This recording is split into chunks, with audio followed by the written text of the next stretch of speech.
저는 빔 건설 기술 트렌드 및 적용 기술과 빔 창업 경험 공유라는 이 두 가지 키워드를 가지고 발표를 진행하도록 하겠습니다.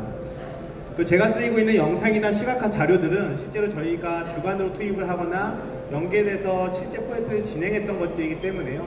관련된 내용에 대해서도 질의를 하셔도 제가 충분히 답변이 가능하다라고 말씀드리도록 하겠습니다. 그리고 거창하게 창업 성공에 대한 그 대표자라고 했는데요. 저 창업한 것도 맞고 열심히 성장한 것도 있는데 아직 성공이란 단어를 붙이기 좀 부족하다고 생각합니다. 그래서 더 열심히 해서 언젠가 정말 당당하게 성공을 말할 수 있도록 최선을 다해보도록 하겠습니다. 목차는 빔 건설 기술 트렌드 및 적용 기술, 빔 창업 경험 공유, 그리고 질의응답 형태로 갈 거고요. 앞에서 그 대표께서 말씀하신 것처럼 나라에서도 빔에 대한 의무화 프로젝트들이 많아지고 있습니다. 여기는 조달청에서 이제 빔 의무화 설계를 했던 프로젝트였고 그에 대한 성과문을 시각화로 만들었던 부분입니다. 그리고 본론으로 들어와서 빔 건설 기술 트렌드 및 적용 기술에 대해서 설명드리겠습니다.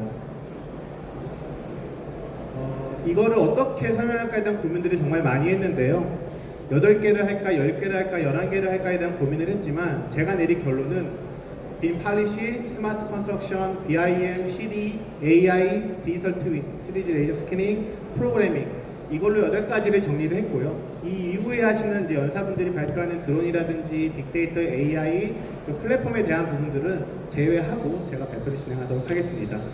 제가 왜 8개를 설명을 했냐면요. 기술이라고는 했지만 빔 팔리시나 스마트 컨스트럭션 같은 경우는 제도라든지 정책이라든지 나라의 의지가 반영된 부분입니다. 그 외 나머지 10개가 기술인데 이 정책이나 나라의 의지가 얼마만큼 드러나에 따라서 이 기술을 활용할 수 있는 부분이 매우 밀접하게 연관되어 있기 때문에 이 두 가지에 대한 부분들도 테크에 포함을 시켰다라고 말씀을 드리고요. 가장 먼저 빔 정책과 관련해서 제가 대학원이라든지 학부라든지 공공기관 특강을 갈 때 제일 많이 얘기하는 게 빔에 대한 위계에 대해서 이해를 하고 계시냐라는 질문을 많이 합니다. 우리는 조달청 빔 적용 지침서라든지 LH빔 로드맵이라든지 철도 빔 적용 지침 등과 같은 다양한 분야별 지침서에 대한 것들을 이해하고 있지만 국토부에서 빔을 어떻게 바라보고 있고 어떻게 활용할 건지에 대한 고민들을 잘 하지는 못합니다. 다행히도 2020년, 2022년도에 건설산업 빔 기본 지침과 건설산업 빔 시행 지침이라는 것들을 작성해서 배포를 하였습니다. 누구든지 무료로 다운받을 수 있고요. 그래서 왼쪽에 있는 걸 보시면 레벨 1-1과 1-2는 국토부에서 제작해서 발표하고 있는 우리나라의 빔과 관련된 최상위 지침이라고 이해하시면 되고요. 그 하단에 있는 레벨 2-1, 2-2는 조달청, LH 등과 같이 건축 분야가 있을 수도 있고 EX 도로가 있을 수도 있고 철도 분야도 있을 수 있고요. 각 분야별 빔에 대한 적용 지침을 정리하고 있다라고 이해하시면 좋을 것 같습니다. 그리고 최근에 공공기관에서 나오는 빔 의무화 프로젝트를 보면은요, 그 문구가 어떤 것들을 빔으로 해야 한다. 이 외에 대한 내용들은 건설산업 빔 기본 지침과 시행 지침을 따른다라고 문구가 반드시 적혀 있습니다. 그래서 빔과 관련된 부분의 최상위 지침에 있는 내용을 여러분들께서 확인하는 것이 매우 중요한 부분이다라고 꼭 말씀을 드리고 싶었고요. 국토부의 의지를 한 번 더 설명드리면 2020년도 이후에 건설사라든지 설계사가 가장 두려워하는 용어들이 1000억 이상의 프로젝트는 무조건 빔 의무화를 한다라는 말이 있었습니다. 그게 2020년도에는 말이 있었고 2022년도에는 제도적으로 뭔가를 만들겠다고 했고 법적으로 개정도 했고 실제로 건설산업개발 계획에서도 포함돼서 현재는 1000억 이상에 대한 공공 프로젝트는 빔 의무화를 한다는 것은 크게 달라지지 않을 것 같고요. 2025년 그 이후에는 500억, 300억 단위를 덜어뜨린다는 그런 문구까지도 박혀있는 걸로 봐서는요. 국토부에서 빔에 대한 활용도는 아주 적극적으로 드라이브를 걸 거다라는 것을 알 수 있습니다. 다음은 스마트 건설 기술입니다. 아마 오늘 주제 자체가 이런 스마트 건설 기술과 관련된 내용이기 때문에 모두가 관심이 있고 많은 걸 알고 있을 거라고 생각을 하는데요. 저도 그 내용들을 다 설명을 어떻게 할까를 고민을 하다가 이 한 장으로 요약을 하는 게 좋겠다라고 생각했었습니다. 왼쪽에 있는 표를 보시면 Y축은 디지털화지수이고 X축은 생산성 증가율입니다. 결과적으로 디지털화지수가 높을수록 생산성은 증가한다라는 것을 우리가 알 수 있는데요. 여러분들이 쓰고 있는 핸드폰이라든지 IoT, IT 기기들을 보면 모두 다 아주 높은 디지털화지수를 가지고 있죠. 그리고 항만이라든지 그리고 비행기라든지 이러한 제작과 관련된 부분들도 매우 높은 디지털화지수를 가지고 있는 것을 알 수 있습니다.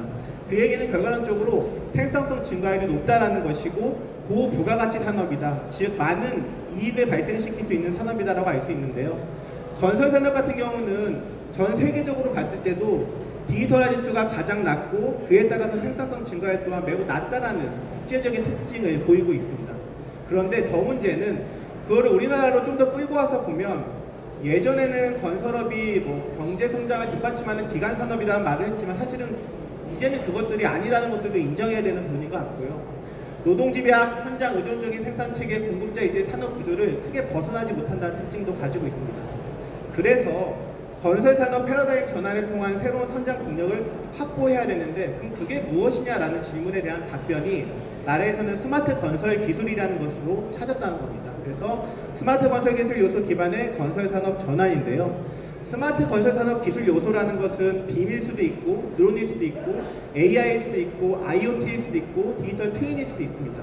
어떤 기술이든지 간에 왼쪽에 있는 디지털 기술을 높일 수 있는 기술이라고 한다면 모두 다 스마트 건설 기술로 포함시킬 수 있다는 게 나의 입장이라고 보고 있고요. 저는 그 중에서 빔에 대한 부분들을 좀 더 집중적으로 하고 있다라고 이해하시면 좋을 것 같습니다. 다음 BIM입니다. 빔이라는 것은 기획, 계획, 설계, 중간, 실시 등과 같은 설계 단계, 시공 단계, 유지 관리, 해체까지 연계되는 우리가 프로세스에서 인지하고 있지만 현실적으로 봤을 때는 설계랑 시공 단계에서의 빔 활용도가 가장 높습니다. 그런데 이 부분은 꼭 우리가 인지하고 있어야 되고 이해해야 되는 부분은 빔 설계라고 했을 때는 우리 전면 빔이라는 이야기를 기본적으로 생각합니다. 기획도 빔으로, 계획, 중간, 실시 모두 다 빔으로 하는 것. 각 분야의 전문가들이 빔 데이터를 가지고 의사결정을 하고 성과물을 만드는 것 가장 이상적인데요. 제가 열심히 이쪽 분야에서 일을 하면서 느꼈던 부분은 전체를 100으로 봤을 때 10%에서 20% 정도의 그 기업들만 빔이라는 것을 가지고 공유할 수 있고 그 나머지는 아직 준비가 되어 있지 않습니다. 그래서 그 전환빔이라는 표현을 쓰는 건데요. 2D는 기존의 방식대로 가고 그 2D를 기반으로 빔 데이터를 만들어서 물량을 산출하고 설계 검토를 하고 간섭을 체크하고 하는 등등의 성과물들을 만들어내는 방식입니다.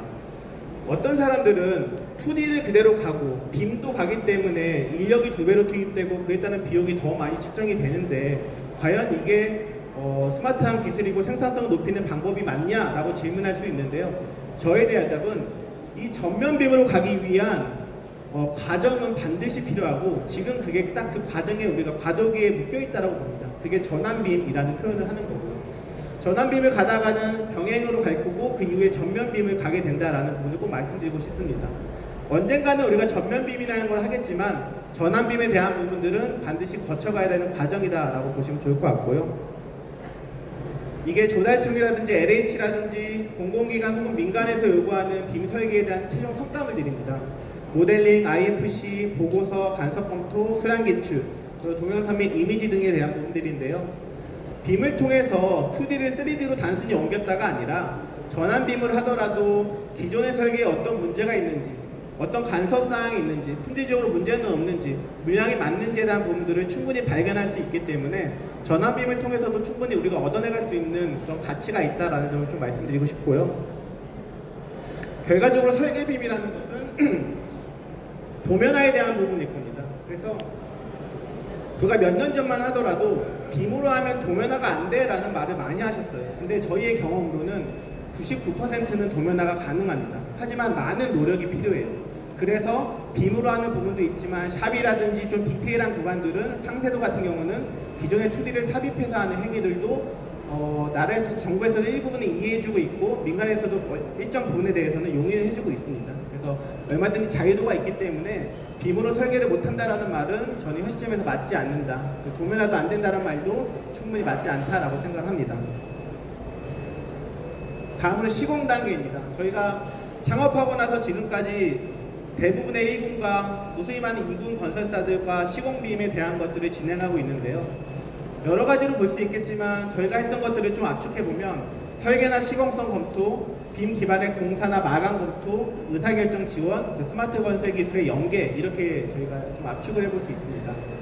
먼저 빔 설계 검토 및 대시보드는 우리가 2D 기반으로 빔 데이터를 구축하고 이를 그대로 시공을 했을 때 발생할 수 있는 문제라든지 설계 오류들을 사전에 밝혀내고 이것들을 변경하는 행위들을 진행하고 이것들을 대시보드의 형태들로 협의를 하는데요. 이 대시보드에 대한 것들은 좀 뒤에서 영상으로 한 번 더 설명드리겠습니다.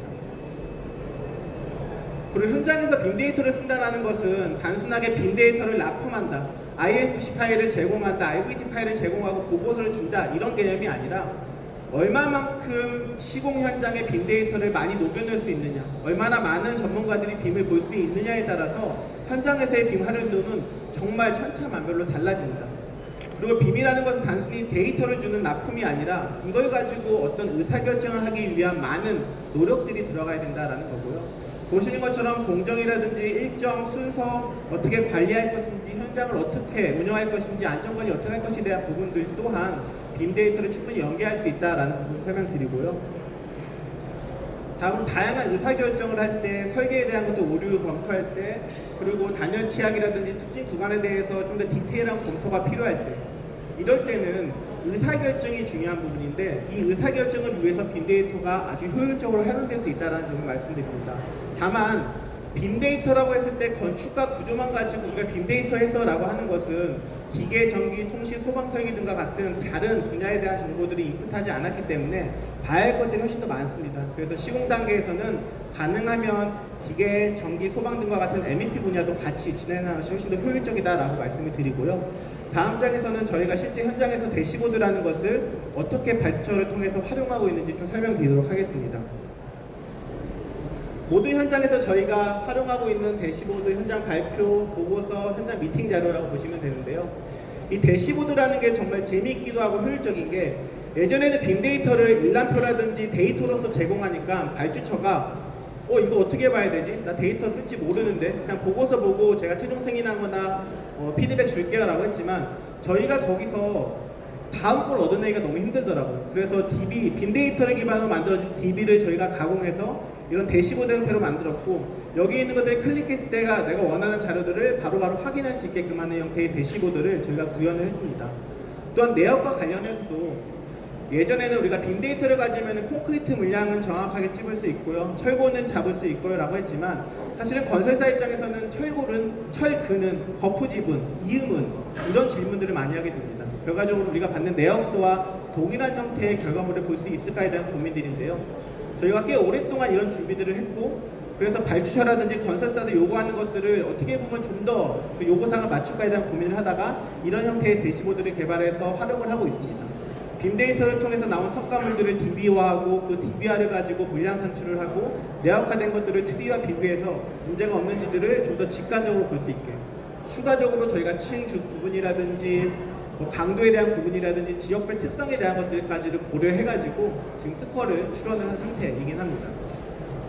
물론 더 나아갈 방향은 있지만 결과적으로 하고 싶었던 건 빔데이터라는 것은 데이터 자체로서의 의미가 아니라 그 데이터를 통해서 만들어질 수 있는 얼마나 많은 DB를 잘 활용할 수 있냐가 매우 중요하다는 것을 꼭 말씀드리고 싶었습니다. 다음은 CD입니다. 그러니까 빔을 할 때, 디지털 트윈을 할 때, 스캐닝을 할 때, 혹은 드론을 할 때 이 공통 데이터 환경이라는 CD 환경을 이해할 필요가 있습니다. 불과 한 2년 전부터 현업에서 많이 쓰이고 있는 용어이기도 한데요. 이 CD라는 것은 업무 수행 과정에서 다양한 주체가 생성하는 정보를 중복 및 혼선이 없도록 공동으로 수집 관리 및 배포하기 위한 환경을 의미한다라고 봅니다. 좀 더 쉽게 표현하면요, 빔데이터를 구조에서 작성해서 건축으로 보내고 건축에서 그 데이터를 가지고 빔데이터를 구현하고 그 데이터를 기계업체한테 주고 기계업체가 거기다 기계전기 소방을 하고 이런 형태의 데이터가 옮겨가는 형태의 업무를 했다면 그게 아니라 내가 어디에 있던 간에 클라우드, 즉 서버만 연결되어 있다면 공통적으로 데이터를 보면서 의견을 전달하고 내 의견을 달고 거기에 대한 피드백을 제공하고 이러한 정보들이 누적될 수 있게끔 하는 클라우드 기반의 업무 환경이라고 보시면 좋을 것 같습니다. 다만 공공기관에서 우려하는 건 하나가 있어요. CD라는 것도 좋고 업무를 모두가 쌍방향으로 하는 거 좋은데 이것들이 지금 상용화에 대한 소프트웨어는 다 해외 소프트웨어입니다. 그래서 이 데이터가 해외 서버로 들어갔다가 다시 나오는 이런 과정을 거치기 때문에 공항이라든지 LH라든지 보안이라든지 공공성이 필요한 그런 데이터들을 여기다 담는 게 과연 맞는가에 대한 의구심들을 갖고 있습니다. 그래서 한국공항공사에서 꽤 오랫동안 KC 빔을 통해 가지고 국산화된 CD를 개발을 했는데요. 좀 뒤에다 한번 설명을 드리도록 하겠습니다. 상용화된 소프트웨어 CD 관련해서는 트림블 커넥터와 오토데스크의 ACC가 가장 많이 활용되고 있고요. 만약에 우리가 여러분들께서 공공발주 프로젝트에서 빔을 써야 된다고 하면은 ACC나 트림블 커넥터를 마주하게 될 텐데, 제가 만났던 공공기관 담당자들은 ACC를 기반으로 데이터를 받겠다는 말도 들었기 때문에 이 두 가지에 대한 것들을 활용하는 방법을 이해해야 공공에서 요구하는 CD를 맞출 수 있지 않을까라고 생각을 합니다. 그럼 실제 사례를 하나 보여드리면요. 저희 롯데건설이랑 했던 프로젝트였는데, 빔데이터를 그냥 납품하는 게 아니라 클라우드 데이터 기반의 빔데이터를 넣고 여기다가 이제 건설사라든지 철골 업체라든지 설계사라든지 기계 전기 담당하는 사람들이 모두 다 들어와 있어서 이걸 가지고 커뮤니케이션하는 형태의 CD의 모습입니다. 물론 빔데이터를 기반으로 만들었기 때문에 여기에는 속성 정보나 형상에 대한 DB들은 다 담겨 있다라고 보셔줬고요. 건설사에서 요구했던 것들은 이런 부분들이 지금 좀 깎여야 되는데, 오프닝이 나와야 되는데 가설이랑 겹친다라는 것들을 저희한테 주고 저희가 수정하고 다시 제공하는 형태가 아니라 가설업체에다가 이 데이터를 클릭해가지고 문구를 넣습니다. 여기다가 뭐가 바뀌어줘야 돼 라는 것들을 담당자가 바로 확인할 수 있고, 내가 빔데이터를 다룬 적이 없다 하더라도 기계 전기 쪽에서는 이걸 보면서 3D로 나한테 이 부분이 문제가 있다라고, 보완이 필요하다고 제안을 하니까, 혹은 의견을 주니까 바로 확인할 수가 있다는 겁니다. 물론 여기서 쓰이는 모든 기록들은 다 그 데이터로 남기 때문에 나중에 분쟁이라든지 어떤 이슈사항에 대해서도 누적시킬 수 있다라고 보시면 좋을 것 같습니다. 그래서 CD라는 기술에 대해서도 한번 설명을 드리고 싶었고요. 다음은 AI입니다.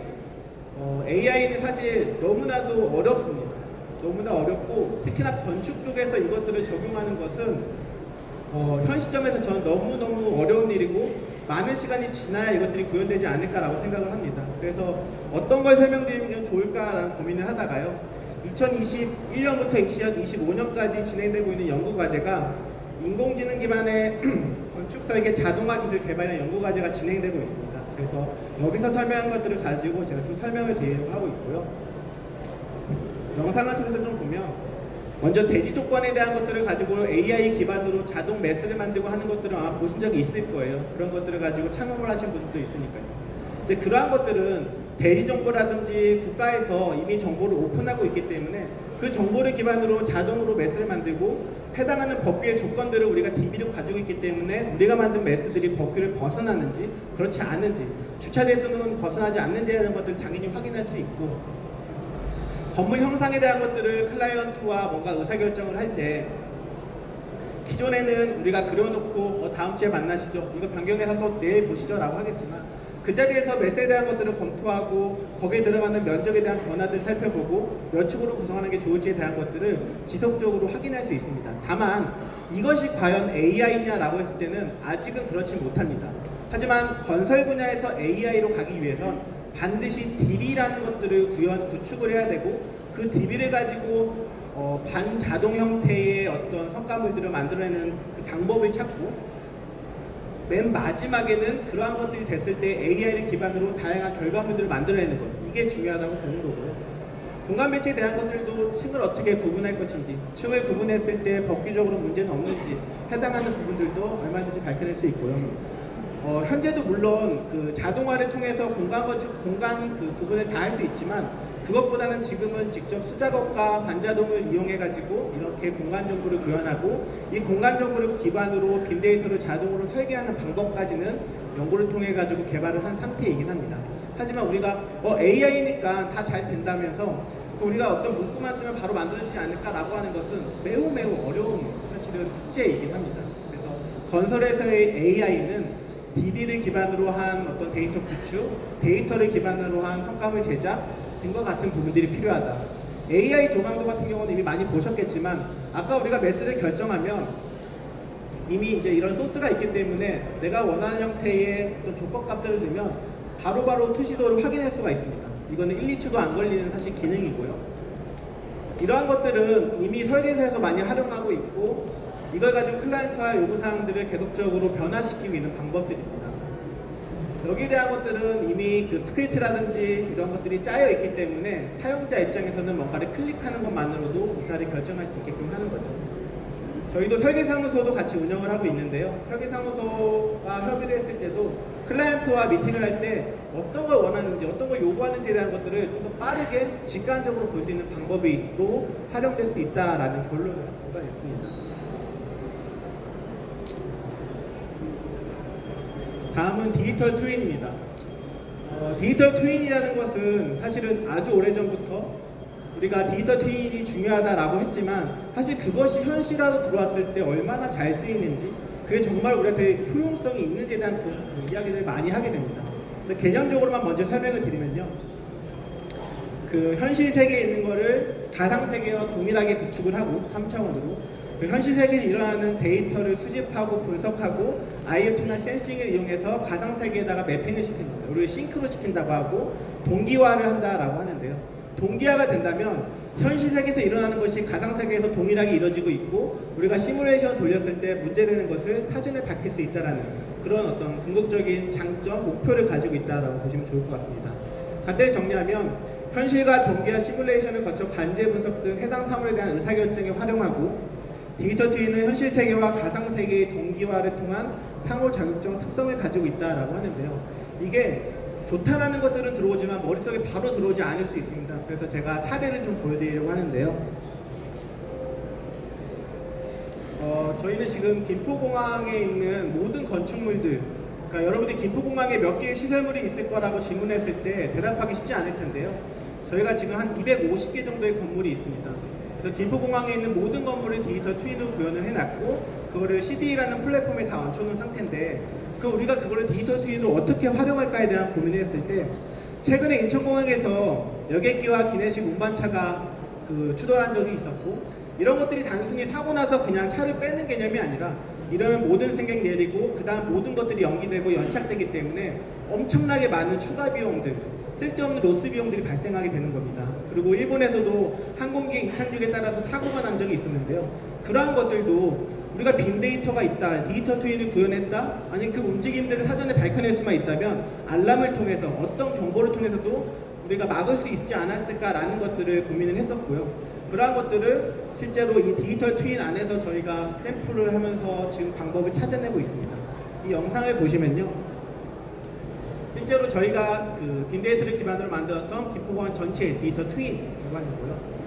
지금 블러 처리하는 거는 국토부에서 이쪽에 항공에 있는 에어사이드 정보들은 오픈이 다 안 된다고 해가지고 블러를 처리한 상태고 이 빅데이터를 기반으로 한 디지털 트윈에 비행기가 움직이는 것들은 다 실시간으로 정보를 받고 있는 겁니다. 그러니까 공항에서는 이 플랫폼을 키면 어떤 비행기가 지금 움직이고 있는지 이 항공의 활주로 라인에 맞춰서 움직이고 있는지 벗어나고 있는지들을 바로바로 확인할 수 있다는 점을 설명드릴 수 있죠.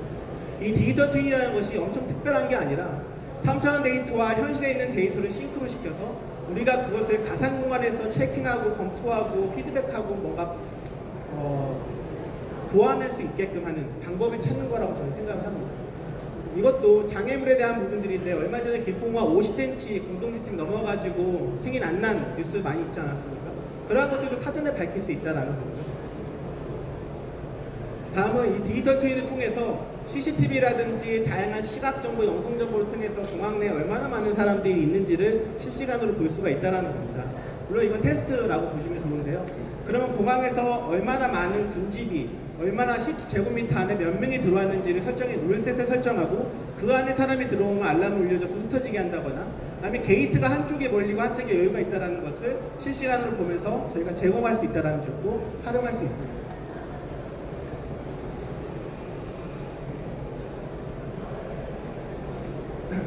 다음은 3D 레이저 스캐닝입니다. 레이저 스캐닝이라는 것은 경험을 해보신 분도 있을 거고 들어보신 도 있지만 삼각대를 놓고 강파기처럼 생긴 이런 스캐너가 앞에 있습니다. 2분 정도를 돌아가면요 한 번에 2,005만 개 정도의 클라우드 포인트, 즉 점 데이터를 생성할 수 있고 제가 10번 정도를 돌리면 한 2억 개의 점 데이터를 1mm 단위의 데이터로 취득할 수가 있습니다. 그럼 이 데이터를 취득하면 무엇을 할 수 있을까에 대한 고민들이 있을 텐데요. 스캔을 하고 정합하고 노이즈 제거하고 포인트 클라우드 추출한 다음에 이제 어떤 성과물들을 낼 수 있는지들을 보면 일단 기존에 있는 프로젝트들, 기존에 우리가 공사를 했던 것들을 스캐닝한 다음에 이거를 우리가 공사했던 2D 도면이나 빅데이터랑 비교를 해보면 우리가 계획한 대로 공사가 됐는가에 대한 것들을 1mm 단위로 품질을 검토할 수가 있습니다. 또한 데이터가 1mm 단위이기 때문에 바닥이 평활하게 분석이 됐는가? 우리가 콘크리트를 평활하게 쳤는가? 마감을 쳤는가? 방통을 쳤는가에 대한 것들을 분석을 할 수 있고, 천장에 대한 높이들도 우리가 2600이 나와야 되는데 어떤 데는 2500 구간이 생기진 않는지 2700 구간이 생기지 않는지에 대한 것들을 다 분석할 수가 있다는 겁니다. 추가적으로 빔 데이터와 스캐닝 데이터를 3D 인스펙션을 통해 가지고 빔처럼 실제 공사가 완성됐는지에 대한 것들 또한 분석해낼 수가 있다는 점입니다. 그래서 이 스캐닝에 대한 부분들은 아주 활용도가 무궁무진한데, 제가 판단했을 때 이게 잘 활용되지 않는 그 이유는요, 시공사 입장에서는 우리가 열심히 해서 공사를 한 거에서 긁어서 부스럼을 만들 필요가 있을까? 우리가 2mm 벗어나기 문제 전혀 안 되는데 이거를 밝혀서 보고서를 낼 필요가 있을까에 대한 고민들을 하시고요. 시행사 입장에서는 우리가 하는 업무가 맞는 것 같은데 그러려면 이것도 배워야 되고 장비 써야 되고 뭘 해야 되잖아 라는 의견들을 많이 냅니다. 제가 몇 년 전에 시행사 대상으로 엄청나게 많은 이렇게 강연을 하고 발표를 했을 때는 도움이 되겠다라고 했지만 그것도 실제로 활용한 사례가 그렇게 많지는 않습니다. 그런데 이제 문제는 발주처에서 이러한 것들을 인지하기 시작했고 이런 것들을 요구하기 시작했습니다. 삼성 플랜트 같은 경우는 예전에 4인데 지금 2mm 단위의 그 팹이라든지 플랜트에서 오차를 잡으려고 하고 있고요. 발주에서도 우리 공사가 잘 되고 있는지들을 품질 검토를 할 건데, 지하철 완성했을 때, 구조차 완성했을 때, 그 비정형 마감됐을 때 등과 같이 어떤 특정 그 프로세스가 끝났을 때 스캐닝을 통해서 데이터를 검토해줘 라는 요구들을 들어가고 있습니다. 그래서 이 스캐닝에 대한 부분들도 여러분들이 알아둘 필요가 있다라고 해서 제가 준비를 했었고요. 보시는 거는 저희가 이제 스캐닝이랑 빔 데이터를 기반으로 해서 토목량을 산출하는 방법을 간단히 설명드리는 건데요. 조금 지난 영상이긴 하지만, 일단 보시는 거는 포인트 클라우드, 즉 스캐닝을 이용해가지고 구축한 포인트 클라우드 데이터입니다. 사진이 아니라 1mm 단위의 포인트들로 구성되어 있고 거기다가 사진 이미지를 덮어가지고 만든 데이터라고 보시면 됩니다. 현황에 대한 것들을 모두 다 데이터로 저희가 변환시켜서 가지고 있는 상태에서 공사에서 땅을 판단하는 것은 기초 저면까지 토목량을 산출해낸다라는 의미인데요. 그렇다면은 이 지역면 밑에 기초 저면을 빔 데이터로 우리가 만들 거니까 빔 데이터와 포인트 클라우드의 그 사이 값을 토목량으로 분석하자라는 취지로 분석을 한 겁니다. 이거는 이제 다양한 포인트 클라우드에서 지역면에 대한 것들만 노이즈를 제거해서 추출을 한 거고요. 그 다음에 우리가 작성한 빔 데이터를 여기다가 동일한 좌표값에 매핑 시켜가지고 인식을 시킵니다. 그 다음에 그 사이값에 대한 부분들을 우리가 인스펙션을 돌리면 이제 저희가 실제로 판매해야 되는 토목량에 대한 전체적인 물량을 산출할 수가 있다는 부분입니다.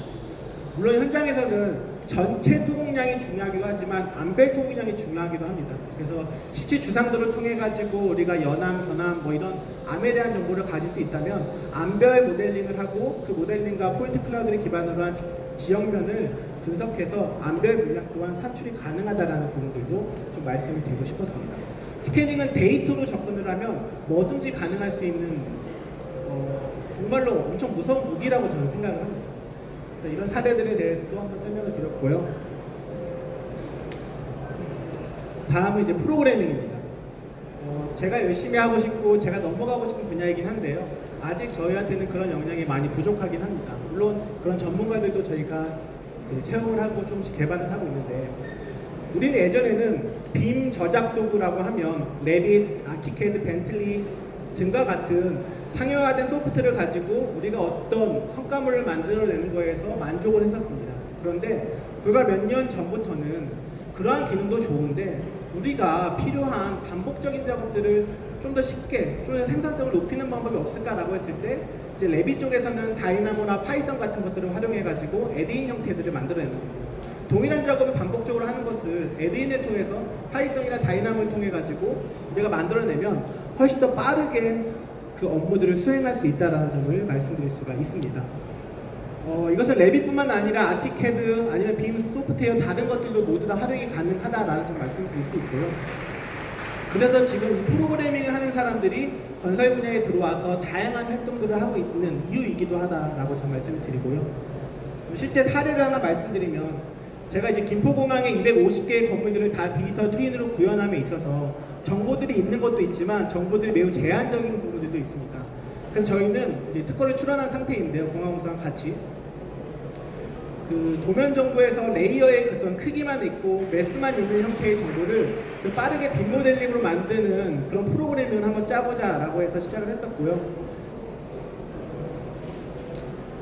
최소한의 정보를 입력하고 매스를 입력하면 공항공사에서 활용하고 있는 KCB 라이브러리라는 게 있습니다. 물론 이런 것들이 전제되어야 하지만 그 기본 디폴트로 쓰이는 라이브러리들을 입력을 시켜놓고 저희가 창에서 라이브러리의 디폴트를 선택합니다. 그 다음에 플레이를 누르면 보시는 것처럼 빔데이터에 대한 모델이 완성이 되고 그 안에 공간 정보라든지 저희가 넣고 싶은 정보들을 입력할 수가 있습니다. 저희가 이러한 데이터를 만들기 위해서 벽을 클릭하고 문을 클릭하고 창을 클릭해서 입력하는 게 아니라 저희가 만드는 다이나모를 기반으로 한 이 스튜디오를 통해서 만든 프로그래밍을 통해서 좀 더 빠르게 할 수 있다는 점을 말씀드리고 싶었습니다. 이게 다는 아니고요. 훨씬 더 잘 쓰고 있는 설계사나 시공사들이 많이 있습니다. 그리고 최근에 시공사에서는 이런 프로그래밍을 통해서 자기 건설사에 맞는 애드인이라든지 어떤 API 개발에 대한 부분들도 시작하고 있고 저희도 그런 용역들을 받아서 진행을 하고 있기 때문에 이 빔 프로그래밍 혹은 프로그래밍이라는 용어들을 여러분께서 한번 인지해 두시고 활용하는 방법들에 대해서 고민해 보시는 것도 정말 좋지 않을까라고 생각을 합니다. 네, 이렇게 해서 8개의 태그에 대한 설명을 좀 드렸고요. 두 번째 파트에서는 제가 창업을 하고 지금까지 오면서 어떠한 히스토리가 있었는지, 그리고 혹시 여기 계신 분들 중에 창업이라는 것을 고민하시는 분이 있으시다면 어떻게 설명하면 도움이 될지에 대한 고민을 해서 작성을 했고요. 크게 8가지 히스토리를 좀 정리를 해봤습니다. 제가 2015년에 박사 졸업하고 창업을 시작했는데 2014년까지 이제 대학원생을 정말 열심히 했습니다. 2009년에 들어가서 제가 박사 졸업을 2015년에 했는데요. 그동안 엄청나게 많은 연구 과제를 운 좋게 할 수 있었고요. 그 중에 빔과 관련된 부분들도 엄청 많이 제가 투입될 수 있었습니다. 그래서 제가 정말 많은 질문을 받는데요. 전하고 싶은 말이라고 해서 제가 정리를 좀 했습니다. 대학원 진학을 고민한다면 나의 대답은 언제나 예스입니다. 대학원을 가고 싶다라고 하는 고민이 있다고 하면 저는 언제나 예스라고 하는데요. 근데 전제 조건이 필요한 게 행동력이 뒷받침돼야 된다는 겁니다. 시간을 때우기 위해서, 삶이 무료해서 뭔가 도망가기 위해서 가는 것은 저는 그거에 대한 것들 반대지만 행동력이 무엇이든 하겠다라는 의지가 있으면 얼마든지 저는 대학원을 가는 게 좋다라고 합니다. 아키텍처 바이블, 저 책이 2007년 그 전부터 나와가지고 아마 빔 1세대라든지 2세대 분들은 많이 보셨던 책인데요. 저도 2007, 8년대 이 책을 보고 엄청 놀랐습니다. 너무 신기해서. 그래서 저는 어떻게 했냐면요. 이 책을 보고 여기 건축설계사무소 소장님이 작성한 책인데 이분이 6시에 끝날 때마다 제가 그분 사무실 앞에서 한 2달 정도를 매일 갔습니다. 제가 이거 스터디하고 모르는 거 정리해놔서 찾아가서 물어보고 그분은 처음에 불편했지만 나중에는 좋게 받아주셔가지고 많은 것들을 제가 배울 수 있었고요. 그리고 몇 년 뒤에 머스트빔이라는 책을 개발할 수 있었습니다. 그러고 나서 학교에서는 인터내셔널 심포지엄이라든지 빔학회를 만드는 거에서 저도 역할을 할 수 있었고요. 그래서 이런 다양한 활동들을 제가 행동을 했기 때문에 만들어낼 수 있는 거라 보기 때문에 대학원을 고민한다면 언제든지 가도 좋다라고 말씀드리고 싶고요. 두 번째, 이제 2015년 제가 8월에 박사 졸업을 하고요. 2015년 11월에 창업을 했는데 제가 졸업을 할 때 학교에 있을 거냐, 포닥으로 있을 거냐, 연구원에 있을 거냐, 아니면 어디 기술연구소에 올 거냐라는 많은 제안들이 있었습니다. 운이 좋게도. 근데 그때 고민을 많이 했는데 저는 UN이라든지 NGO 단체에 가고 싶었거든요. 근데 NGO 단체를 가려고 하다가 보니까 그것보다 그러면 내가 건설 관련된 일들을 하면서 다양한 사람을 만나면서 그걸로 뭔가 사회적인 활동을 해보자라는 시작점에서 사실은 회사를 설립한 측면도 있습니다. 그 오른쪽에 있는 사진이 가산 디지털 단지에 있는 퍼스트비즈라는 공유 오피스입니다. 한 달에 3만 원이고요. 그래서 여기서 제가 시작했던 자리라서 한 번 더 돌이켜서 사진을 가져왔고요. 오른쪽에 있는 게 이제 동부건설이라고 했던 제 첫 번째 그 빔 용역 성과물로 견적서 거래 명사표입니다. 300만 원짜리로 제가 제일 처음에 시작을 했거든요. 그래서 이걸 통해서 여러분들께 어떤 것들을 전달할 수 있을까라고 고민했을 때 생각이 많고 행동력이 떨어지는 사람보다는 아이디어가 부족해도 행동력이 강한 사람이 낫다. 특히나 창업하고자 하는 사람들은 무조건 많이 움직이시는 게 무조건 도움이 됩니다. 이건 100% 장담할 수 있는 부분입니다. 2016년에 저희 씨앗 뿌리기라는 형태로 명칭을 해봤는데요. 2016년이 매출이 가장 낮은 해이기도 했지만 제가 가장 많은 사람을 만났던 시기이기도 합니다. 왜냐하면 이때 저는 최대한 많은 씨앗을 뿌리자라는 결정을 했었습니다. 그래서 대전, 대구, 제주, 부산 어디든 제가 필요하거나 빔과 관련된 것들을 말에 좀 필요하다라고 하면 다 찾아갔습니다. 혹시라도 뭔가 일을 만들 수 있지 않을까에 대한 고민들. 그래서 이 영상도 건설사들이 박사를 졸업했던 제 이름 서희창에 대해서는 알지만 빔팩토리에 대해서 신뢰할 수 없다. 너네 회사가 얼마나 큰지도 모르겠고, 그래서 이제 영상을 만들어서 모든 시공사에 뿌리고 메일도 보내고 하는 엄청 어떻게 보면 비효율적이기도 했지만 정말 많은 노력들을 했었습니다. 그래서 제가 말씀드리고 싶었던 거는 아마 창업을 하게 되면 여러분들이 무수히 많은 씨앗을 뿌리게 될 거고요. 그리고 기대를 할 겁니다. 저도 그랬고요. 그런데 실망할 거고 또 기다리고 또 좌절할 거고 또 씨앗 뿌리게 될 겁니다. 이것들에 대한 반복들을 견뎌낼 수 있고 감당할 수 있다라고 한다면 저는 얼마든지 창업을 좀 권장하고요. 제가 여기서 말씀드리고 싶었던 건 씨앗이 열매를 맺는 건 누구도 장담할 수 없습니다. 다만 씨앗을 뿌리는 건 온전히 창업자의 몫이다라는 말씀을 꼭 드리고 싶었습니다. 나는 CEO니까 내 밑에 누군가가 많이 돌아다니겠지? 절대 불가능합니다. 창업자를 꿈꾼다면 최대한 많이 돌아다닐 수 있는 그런 욕심, 그런 용기가 필요하다라고 말씀을 드리고요. 다음은 3D 스캐닝입니다. 2018년도에 저희 매출액의 몇 분의 1 정도가 되는 그 장비랑 소프트웨어 구매 비용이 들었었습니다. 이거 외에 몇 가지 장비를 구매를 했는데요. 정말 고민이 많았습니다. 이 장비를 너무 비싼데 살 수 있을까? 일시불로 살 수 있는 여력도 없었거든요. 근데 이제 빔을 판매해주고 저희 기술자 해주는 분한테 제가 부탁을 했어요. 솔직히 말씀드리면 저 이거 너무 필요하고 하고 싶은데 한 번에 낼 수 있는 비용이 없습니다 라고 했더니 그분께서는 2, 3회 분할 납부에 대한 것들을 양해해 주셨고 실제로 3회 분할 납부를 통해서 이 비용을 냈는데요. 제가 왜 이것들을 좀 설명드리고 싶었냐면 창업을 할 때 오른쪽에 있는 원천기술 창조형일 것이냐 신산업 창출형일 것이냐 산업 고도화형일 것이냐에 대한 결정이 필요해요. 근데 저희는 상용화되어 있는 빔 소프트웨어, 다양한 장비들, 상용화되어 있는 무언가들을 이용해가지고 용역 서비스를 개발하는 거였거든요. 그렇기 때문에 원천기술 창조형은 저희가 지금 할 수 있는 분야가 아니에요. 그러면 저는 신산업 창출형이라든지 산업 고도화형을 가져가야겠다라는 결정을 내렸고 그 방법이 남들보다 더 많이 빔을 쓰고 스캐닝을 써서 앞서서 새로운 기술들을 만들어야겠다라는 것으로 결정했던 부분입니다. 그래서 스캐닝을 구매했었고 다행히 이때 스캐닝을 구매한 것 덕분에 저희 회사에는 DX1팀이라는 부서가 생겨 있고 엄청나게 많은 인원들이 그 부서를 이끌어가고 있습니다. 그래서 제가 전하고 싶은 말은 내가 가지고 있는 무기가 무엇인지를 객관적으로 판단하고 그에 따른 플랜을 수립해야 된다는 겁니다. 객관적으로 봐야 돼요. 꿈이라든지 내가 뭐 되겠지라는 생각하지 말고 내가 진짜 어떤 기술을 갖고 있는지가 정말 중요합니다. 다음 국가 R&D인데요. 제가 이제 창업을 해서 처음으로 국가 R&D를 들어갔을 때가 2019년입니다. 이 이후로는 꾸준히 이제 국가 R&D를 하는데 만약에 창업을 꿈꾸신다면은 7년 이내, 5년 이내 국가 R&D에서 저희가 지원받을 수 있거나 할 수 있는 영역들이 꽤 많습니다. 저희도 그 국가 R&D 통해서 1년도 안 되고 1억도 안 되는 비용이었지만 이걸 통해서 어떤 걸 얻었냐면요. 신규 인력을 얻었고 저희가 갖고 있는 기술에 대한 검증도 할 수 있었고 또 새로운 기회를 창출할 수가 있었습니다. 물론 이 이후에 새로운 연구과제들도 계속 할 수 있었고 그래서 창업을 준비하신다면 NTIS라는 국가연구통합공고 사이트가 있습니다. 여기에 들어가셔서 빔이라든지 드론, 스캐닝, 스마트 건설 기술에 대한 키워드를 찾아서 관련된 창업 지원 국가과제를 찾아보시면 충분히 도전할 가치가 있다는 것을 꼭 설명드리고 싶었습니다. 그래서 제가 전하고 싶은 말은 국가 R&D 사업을 통해 한 단계 성장할 수 있는 기회를 만들 수 있다라는 점을 말씀드리고 싶었고요. 성장기의 포착입니다. 2021년인데 이제 한국공항공사의 KAC 빔 프로젝트에 저희가 참여하게 됐던 그 첫 번째 해입니다. 단위계약 최고급 매출을 달성하기도 했고요. 근데 제가 그거보다 더 좋게 긍정적으로 바라보고 있는 건 이 공항이라는 것은요 일반 시설물과 달라서 보안구역, 들어갈 수 없는 구역, 자료에 대한 제한이라든지 너무나 많은 제약사항들이 있습니다. 그럼 이것들의 250개 건물을 어떻게 다 빈데이터를 통해서 디지털 트윈을 구현할 것인가에 대한 고민들을 꽤 많은 몇 년 동안 고민을 한 거죠. 용역을 수행해서 만들어냈는데요.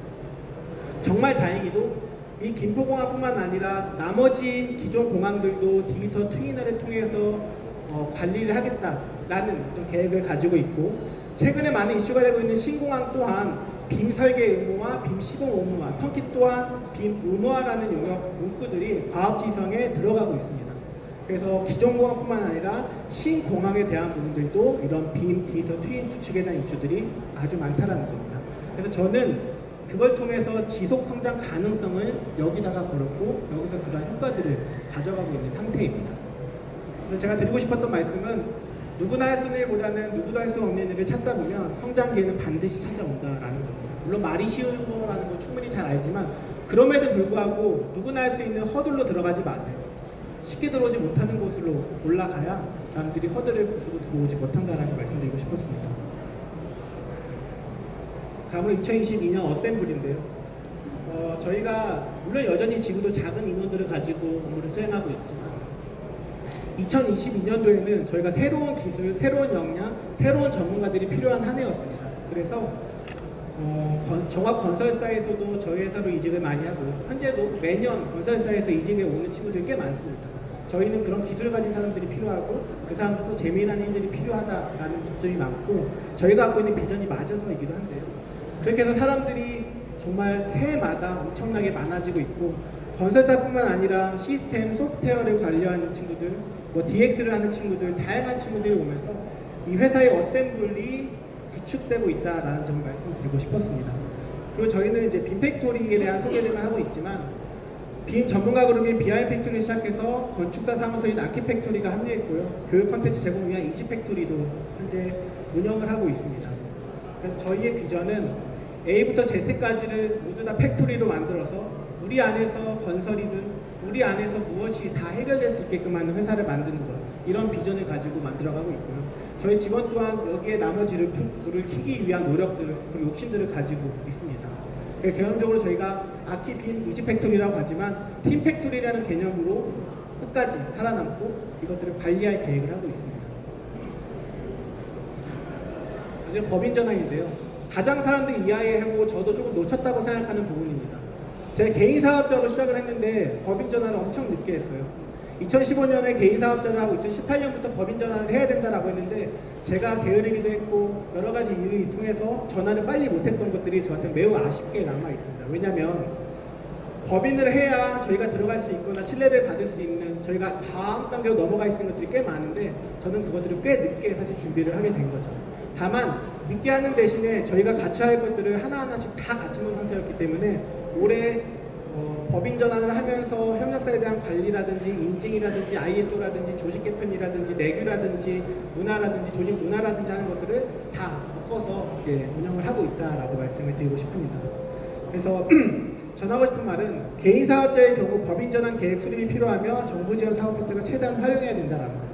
개인 사업자 혹은 법인 사업자 만들고 나서 몇 년 동안은 세금에 대한 것들도 있을 거고 몇 년 동안은 절세에 대한 것들도 가능하고 몇 년 동안은 연구과제도 가능하기 때문에 그러한 것들을 고려해 본다면 창업하는 데 충분히 도움이 될 거라고 생각을 합니다.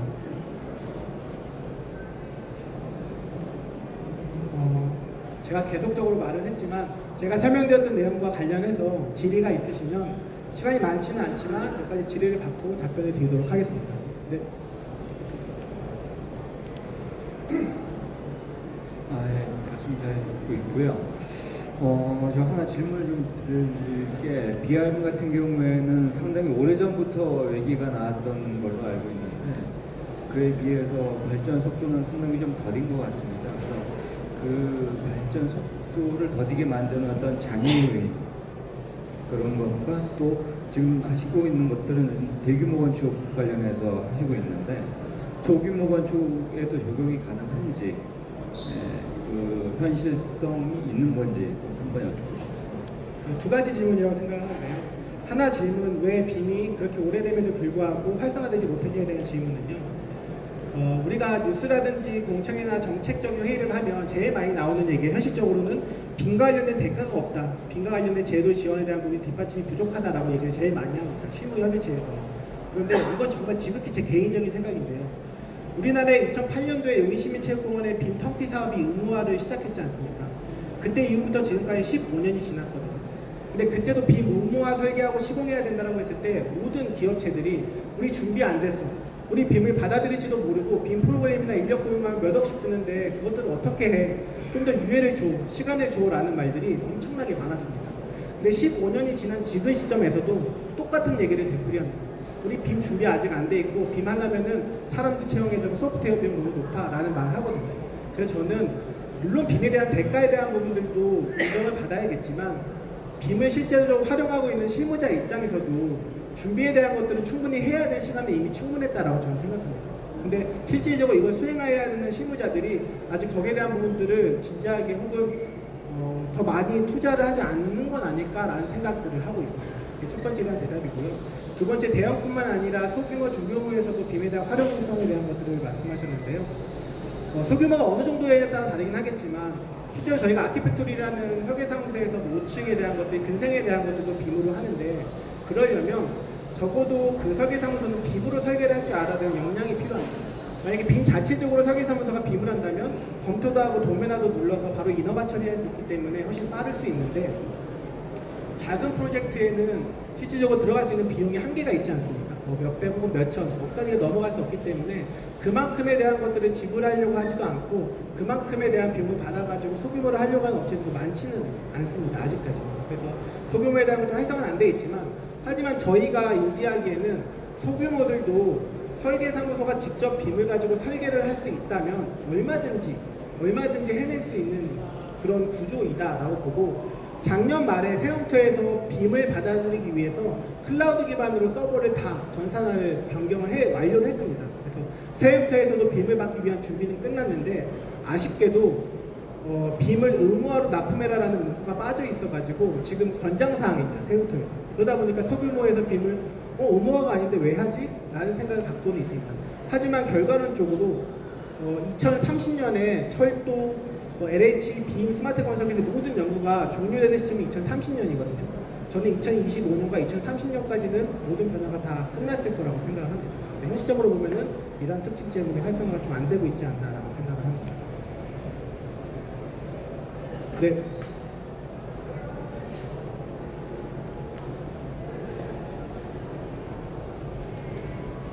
예, 강의 잘 들었습니다. 두 가지 질문 드릴 건데요. 우선 설계 단계에서 BIM 프로그램이 여러 가지 있는 걸로 알고 있는데 한국에서 사용하기 어떤 프로그램이 제일 좋은지 하나 하고요. 두 번째, 이것도 전 개인적인 생각이지만 빔이 많이 활용이 되지 않는 이유가 실제 시공 현장에서 뿐만 아니라 이제 설계 단계에서는 좀 관심을 갖고 많이 하시지만 그 이후 단계에서 활용을 할 수 있는 건설인들의 부족함이 많기 때문에 지속적으로 사용이 안 된다고 보고 있거든요.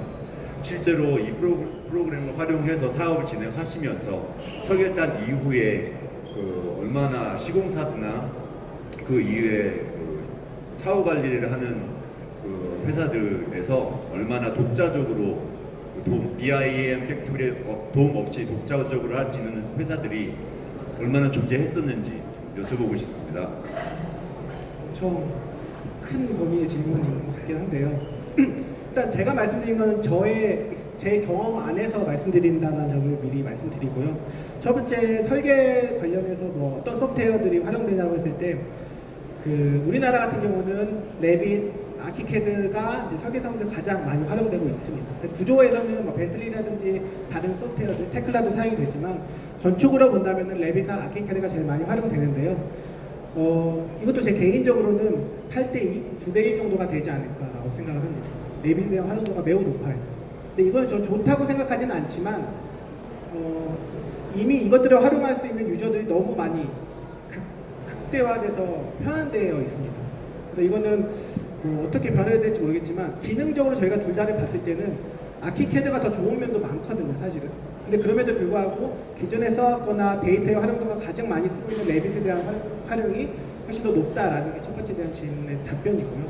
두 번째는 일단 시공빔이 저희 회사에 가장 많은 매출을 일으키는 거라서 건설사에서 빔에 대한 활용 의지는 높다라고 볼 수 있는데 질문하신 것처럼 저희가 빠져나왔을 때 그럼 이 데이터를 효율적으로 활용하고 유지관리 단계까지 끌어갈 수 있느냐라고 했을 때 각 건설사마다 빔팀 혹은 스마트 건설 기술팀, 기술연구소팀이 있어가지고 이것들을 어떻게 끌어갈 것인가에 대한 논의나 연구나 이런 방법들을 찾는데 그렇게 높지는 않습니다. 아직까지는.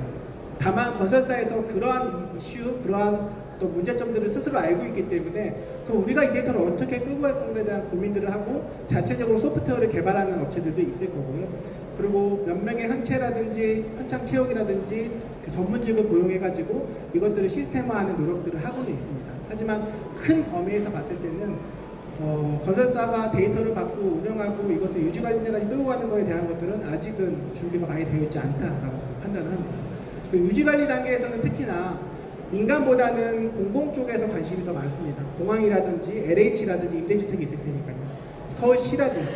그래서 이런 것들이 유지관리 계획에서 어떻게 활용할까에 대한 고민들은 엄청 많은데 그에 대한 해답은 아직 모두가 내리지 못했고 그나마 근접한 게 한국공항공사가 하고 있는 KACPIM, KLDT-CD라는 것이 지금 그나마 근접해 있다라고 말씀을 드릴 수 있을 것 같습니다.